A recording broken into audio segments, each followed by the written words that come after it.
2026 में जितनी गर्मी इंडिया में नहीं पड़ी होगी उससे कहीं ज्यादा पेपर लीक हो गया। सीजीडी का पेपर लीक हुआ, नीट का पेपर लीक हुआ, न जाने और भी ऐसे कई पेपरों में धांधलियां हुई। अब जब सीबीएसई क्लास 12 का रिजल्ट अनाउंस करने की बारी आई तो सीबीएसई भी गड़बड़ी कर दी।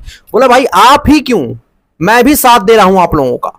अब सीबीएसई गड़बड़ी क्या की, ये बात सीबीएसई की तब पोल खुली, तब उस पता चला जब वेदांत श्रीवास्तव जो कि क्लास 12 में पढ़ते थे, उन्होंने एक रीवैल्यूएशन का फॉर्म भर दिया कि भाई हमें लग रहा है कि हमारे फिजिक्स में नंबर हमारे मुताबिक अच्छे नहीं आए हैं। उन्होंने रीवैल्यूएशन का फॉर्म भर दिया। सीबीएसई बिना देखे फिजिक्स की कॉपी किसी के लिए उठा करके इनके सामने पेस्ट कर दी। वेदांत श्रीवास्तव ने देखा कि ये तो मेरी कॉपी है ही नहीं, इवन यहां तक कि मेरी राइटिंग भी नहीं है। उन्होंने फिर कंप्लेन की सीबीएसई पर। तब सीबीएसई मानने के लिए तैयार नहीं की, नहीं हमारी तरफ से कोई गड़बड़ी नहीं हो सकती। जब सीबीएसई सवालों के कटघरों में आ गई तब सीबीएसई मानती है कि नहीं हमारे तरफ से गड़बड़ी हुई है। तो लोगों ने पूछा भाई गड़बड़ी कहां से हुई वो जरा बताइए। तो सीबीएसई ने कहा कि हमने इस साल 2026 में एक नया सिस्टम लाया, OSM यानी ऑनलाइन स्क्रीन मार्किंग। इसका मतलब ये होता है कि जो पहले सीबीएसई जो भी कॉपियां आप लोगों द्वारा लिखी जाती थी उसको मैनुअली चेक करते थे टीचर, लेकिन सीबीएसई ने कहा OSM सिस्टम के द्वारा अब हम ऑनलाइन चेक करेंगे,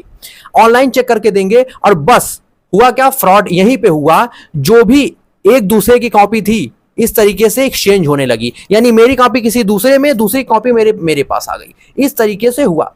तीसरी चीजें, ऑनलाइन मार्किंग पोर्टल जहां सीबीएसई की वेबसाइट है उसे वही हैक हो गई, यानी जहां पे नंबर चढ़ता है, जहां पे नंबर सब कुछ अपलोड होता है वही हैक हो गई। एक्सपर्ट्स ये मान रहे हैं कि जिस तरीके से हैक हुई है वो बहुत ही बेसिक आइडिया है हैक करने का, यानी जो भी अगर कोडिंग की समझ रखता होगा अच्छा खासा तो वो भी हैक कर सकता है।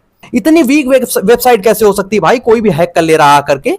और ये मामला पहला नहीं है, हो गया ये पहली तरीके से हो गया। 2018 में भी वही हुआ था, जब 24 जुलाई 2018 को राहुल गांधी ने सीबीएसई की चेयरमैन अनीता करवाल को एक लेटर लिखा, एक पत्र लिखा। उन्होंने लिखा कि सीबीएसई नीट परीक्षा देने वाले छात्रों का डेटा लीक कर रही है। उस समय सीबीएसई नीट परीक्षा ही कराती थी, अब तो खैर एनटीए कराने लगी, पहले सीबीएसई कराती थी।